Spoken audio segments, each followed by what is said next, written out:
How George S. Patton became invisible to win the war. November 1944, somewhere in the mud of eastern France.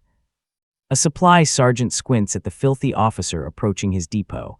The man's boots are caked in brown sludge. His helmet is scratched, dented, no stars visible, no insignia, no rank markings whatsoever. Just another tired lieutenant from the front. "What do you need?" the sergeant asks, barely looking up from his clipboard. The muddy officer steps closer. His voice drops low, dangerous. "I need to know why the 4th Armored hasn't received their winter boots." The sergeant laughs, actually laughs out loud. "Look, pal, I don't know who you think you are, but I'm George Patton, and you have exactly 30 seconds to answer my question." The sergeant's face goes white. His clipboard clatters to the ground. This is the story of how the most famous general in the American Army became invisible, how he stripped away his stars, shed his legend, walked among his men as a ghost. And how that ghost won battles that generals never could. Section 1, The Lion's Image, August 1944, 3rd Army Headquarters, Nahu, France. August 1, 1944, 600 hours. General George S. Patton Jr. stands before a mirror in a requisitioned French farmhouse. His reflection shows America's most recognizable warrior, ivory-handled pistols gleaming at his hips, 4 silver stars on each shoulder, riding boots polished to a mirror shine, the famous scowl, the jutting jaw. He is, in every sense, a target. His aide, Lieutenant Colonel Charles Codman, enters with coffee and morning dispatches. "The BBC is calling you old blood and guts again, sir." Patton doesn't turn from the mirror. "Yeah, well, my guts, they're blood." He adjusts his lacquered helmet liner, the one with stars painted on the front, the one that says "shoot here" to every German sniper in France. "Sir," Codman continues carefully, "intelligence reports the Germans have issued a directive. Any officer matching your description is to be targeted immediately. There's apparently a bounty." Patton smiles. It's not a pleasant smile. "Good, that means they're scared." But somewhere behind those ice-blue eyes, a calculation begins. Patton has survived too many wars to dismiss such threats casually. He has been shot at in Mexico, wounded in the Argonne, nearly killed in Tunisia. The Germans want him dead, specifically him. Fine, let them look for him. Let them look for a man who no longer exists. Section 2, The Mask, FALLS, August 15, 1944, vicinity of Argenton, France. August 15, 1944, 14:30 hours. The Falaise pocket is closing. The greatest trap in military history is springing shut.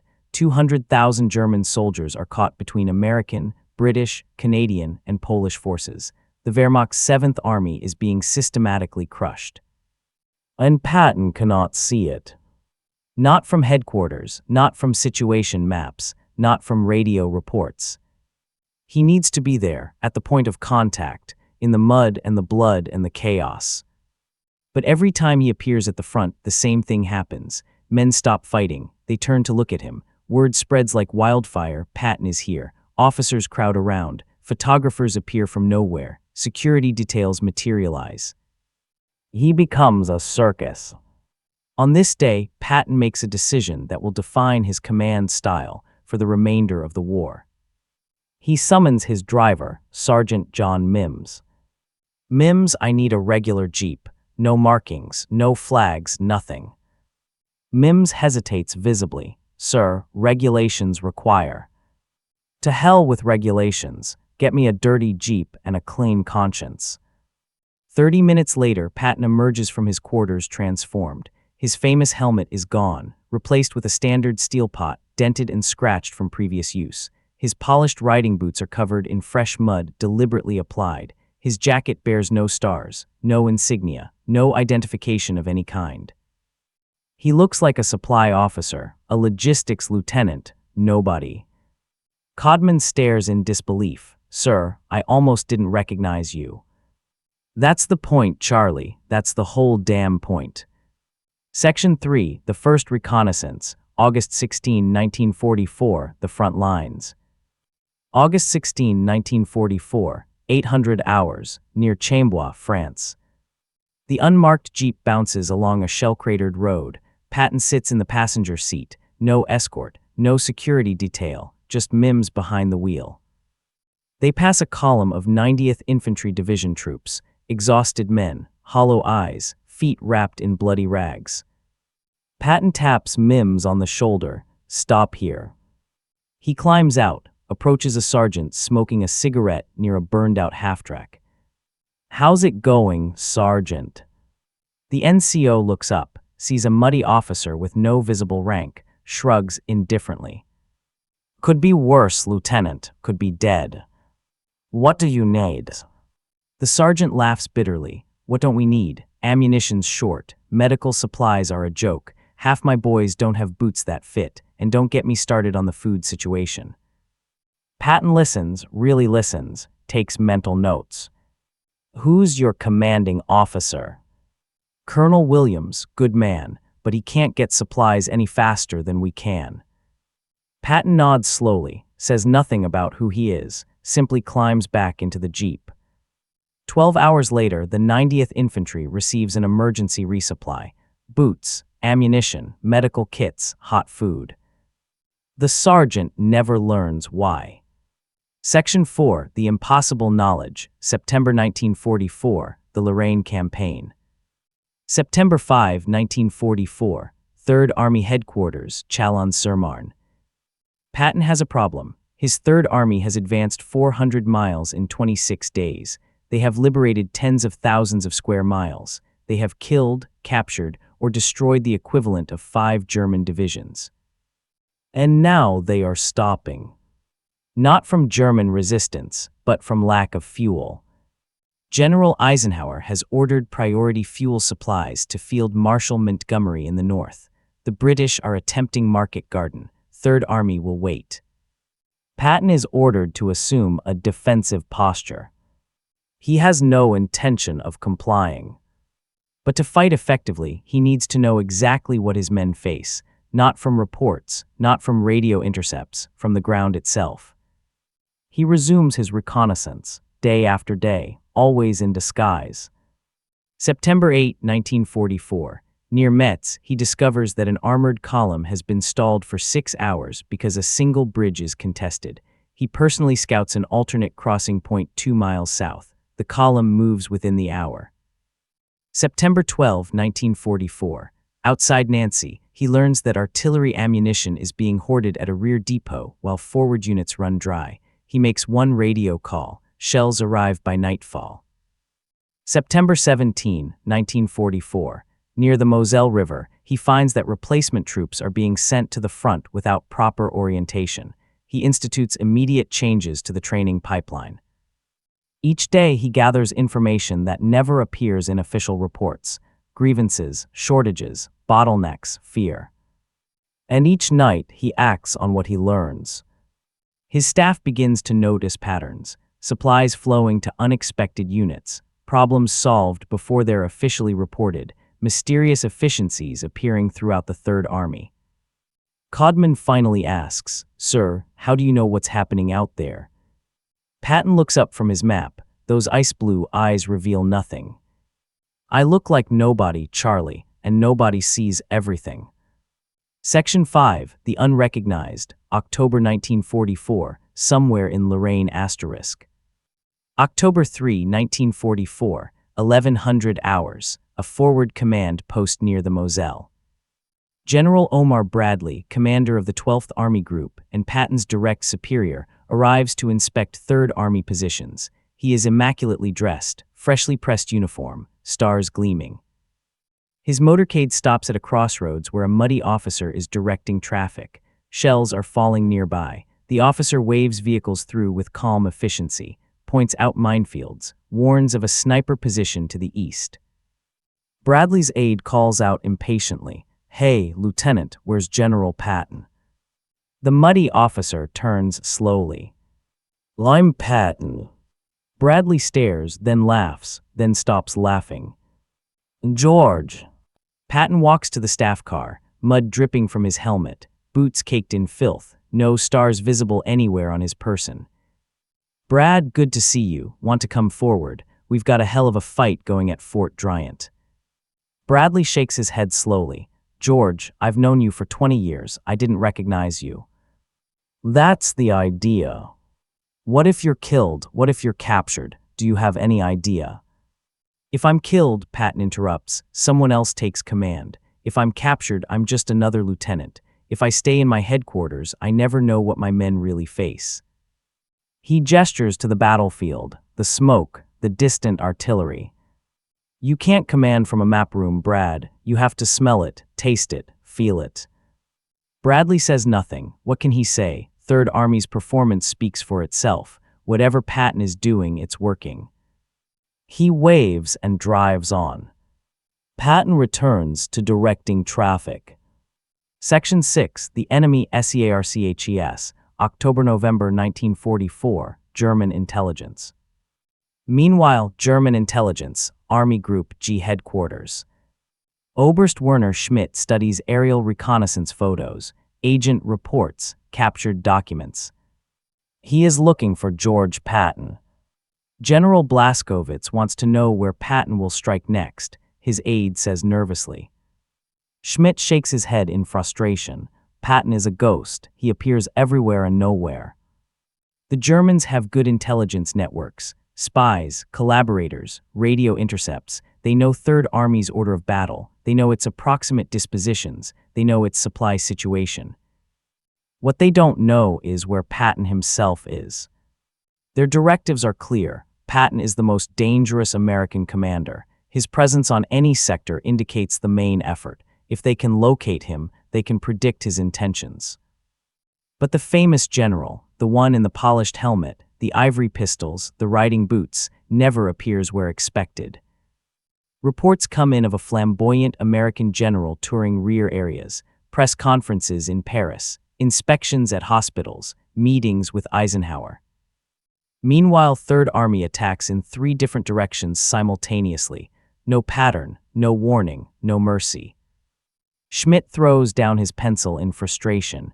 It's as if there are 2 Pattons, one for the newspapers, one for the battlefield. He doesn't know how right he is. Section 7, the crucial intelligence, December 1944, the Ardennes. December 16, 1944, 5:30 hours. 200,000 German soldiers launched the greatest offensive in the West since 1940. 3 German armies crash through the Ardennes forest. The Battle of the Bulge has begun. American units are overwhelmed. Communications collapse. Chaos spreads. At Third Army headquarters in Nancy, Patton receives the first fragmentary reports. He immediately orders his staff to prepare contingency plans for a 90-degree pivot north. Then he disappears. December 17, 1944, 900 hours, somewhere behind American lines. A muddy jeep navigates a road clogged with retreating vehicles, wounded men, burning trucks, terror. Patton sees it all, not from reports, from his own eyes. He stops repeatedly, talks to soldiers, officers, chaplains, medical personnel. What's the German strength? Where did they break through? Which units are still fighting? He gathers information faster than any intelligence staff, because he's there, because nobody knows who he is, because frightened men tell a muddy lieutenant things they'd never tell a 4-star general. By noon, he has a clearer picture of the German penetration than anyone in the Allied command.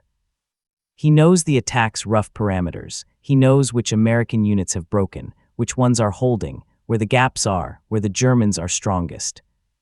He radios his headquarters with 3 words. We move north. Section 8, the turning point, December 19, 1944, Verdun, France. December 19, 1944, 1100 hours, Caserne Maginot, Verdun.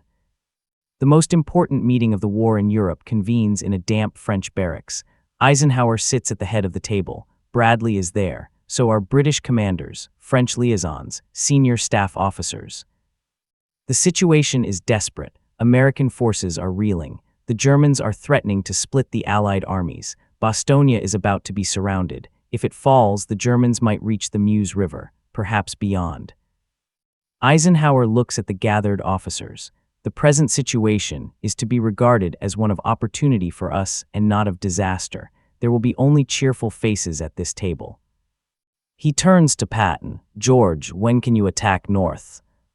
Every officer expects Patton to ask for time, a week at least, to disengage 3 divisions from active combat, to pivot 90 degrees, to advance 75 miles through snow and ice, to attack into the flank of a massive German offensive. Patton doesn't hesitate. December 22, with 3 divisions. Silence. Eisenhower blinks. Don't be fatuous, George. I'm serious. So am I. We've been preparing for this since the offensive began. My staff already has 3 contingency plans. I've personally reconnoitered the routes north. I know the road conditions, the fuel situations, the choke points. He pulls out a map. It's covered in mud, in pencil marks, in notes only he can read. We can jump off in 48 hours, maybe 36 if the weather holds. Bradley shakes his head in disbelief. George, how can you possibly know all this already? Patton smiles, that dangerous, predatory smile. Because I've been there, Brad, not in a staff car, not for a photo opportunity. I walked those roads 3 days ago. I talked to the men who fight on them. He taps the map. I look like nobody, and nobody sees everything. Section 9, The Relief of Bastogne, December 22-26, 1944. December 22, 1944, 600 hours. Third Army attacks. In one of the most remarkable military achievements in history, Patton pivots 100,000 men 90 degrees and advances north through freezing weather, icy roads, and fierce German resistance. And every day, the ghost general is there. December 22, 10 miles gained, Patton appears at a forward aid station. Muddy, anonymous, he helps carry a stretcher. No one recognizes him. December 23, 15 miles, Patton walks among a supply column stalled at a frozen crossroads, identifies the problem, a single burned-out truck blocking the road. He personally directs its removal. December 24, Christmas Eve, 20 miles, Patton visits a battalion CP dressed as a captain, listens to the men, hears their fears, their fatigue, their determination. We'll make it, a young private tells him. The old man won't let us down. Patton says nothing, just nods, moves on. December 26, 1944, 1645 hours. The 37th Tank Battalion, 4th Armored Division, breaks through German lines and reaches Bastogne. The siege is lifted. The crisis is past. And George Patton is already looking ahead, already planning the next move, already disappearing into the mud. Section 10, The Final Reconnaissance, Spring 1945, Germany. March 1945, somewhere in the Rhineland. Third Army crosses the Rhine. It plunges into the heart of Germany. Nothing can stop it now. Patton continues his reconnaissance, but something has changed. The muddy disguise serves a new purpose. It's no longer just for intelligence gathering, it's for connection. He walks through liberated concentration camps, sees the horror with his own eyes, not as a general, as a man. He visits hospitals, talks to wounded soldiers, not as their commander, as a fellow warrior. He moves among prisoners, observes their treatment, ensures his orders are followed. General Dwight D. Eisenhower toured Third Army positions in April 1945. He searches for Patton at a forward command post, can't find him anywhere. Finally, an aide points to a muddy figure helping change a tire on a supply truck. That's him, sir. Eisenhower walks over, watches Patton work the jack. The Supreme Commander of Allied forces in Europe shakes his head in wonder. George, I've known you for 25 years. I will never understand you. Patton wipes his hands on his filthy trousers. That's because you only see me from up there, Ike. He points to the sky. I see the war from down here. He points to the mud. He hands the jack to a surprised sergeant. I look like nobody, and nobody wins wars, not generals, not field marshals. Nobody, the men in the mud, the boys on the line, the soldiers you never see in the papers. He gestures to the advancing columns, the tanks, the trucks, the endless flow of men and materiel. I just try to be one of them, as often as I can. Section 11, Historical Verdict, Analysis and Legacy. What does history make of Patton's disguised reconnaissance? Military historians have long debated Patton's unorthodox command style, his willingness to risk capture or death, his deliberate cultivation of anonymity at the front while maintaining a flamboyant public persona. General Omar Bradley wrote in his memoirs, George had two personalities, the showman who inspired from a distance and the craftsman who commanded up close. The second personality was far more important than the first. General Eisenhower observed, Patton's intelligence about his own front was uncanny. He seemed to know things before his staff reported them. I eventually learned that he gathered much of this information personally, in conditions that would have given his security officers heart attacks. Colonel Charles Codman, his aide, recorded, the general would disappear for hours at a time. He would return covered in mud, reeking of cordite, sometimes with blood on his uniform, not his own. He rarely spoke of where he had been, but decisions would follow. Swift, precise, effective decisions. Dr. Carlo D'Este, Patton's biographer, concluded, Patton understood something that few commanders ever grasp, the difference between what officers report and what soldiers experience. His disguised reconnaissance bridged that gap. It made him, arguably, the most informed Army commander of the war. The statistics speak for themselves. Third Army advanced further and faster than any army in military history. Third Army suffered fewer casualties per mile gained than comparable formations. Third Army's supply and logistics efficiency was consistently rated highest among American armies. Third Army captured more enemy prisoners than any other Allied army. Could these achievements be attributed solely to Patton's reconnaissance? Of course not, but his hands-on command style created a feedback loop. He saw problems, he fixed problems. His men knew, even if they didn't consciously know, that their commander understood their reality. Lieutenant General James Van Fleet summarized it best. Most generals command from maps. Patton commanded from mud. Closing, the Ghost, REMEMBRD.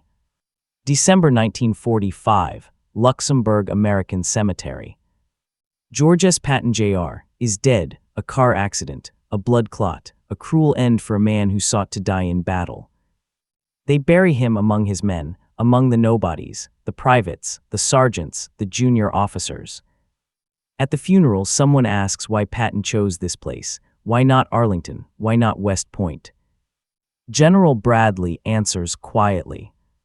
Because George always said he wanted to lie with the soldiers who won his battles, the men nobody remembers, the faces in the mud. He pauses, looks at the endless white crosses. George spent the whole war trying to be one of them. I guess he finally got his wish.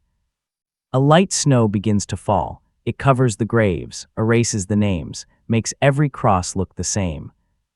The generals leave, the dignitaries depart, the cameras pack up. And George Patton remains, anonymous at last, a nobody among nobodies. Just the way he wanted it. I look like nobody, and nobody sees everything. George S. Patton attributed.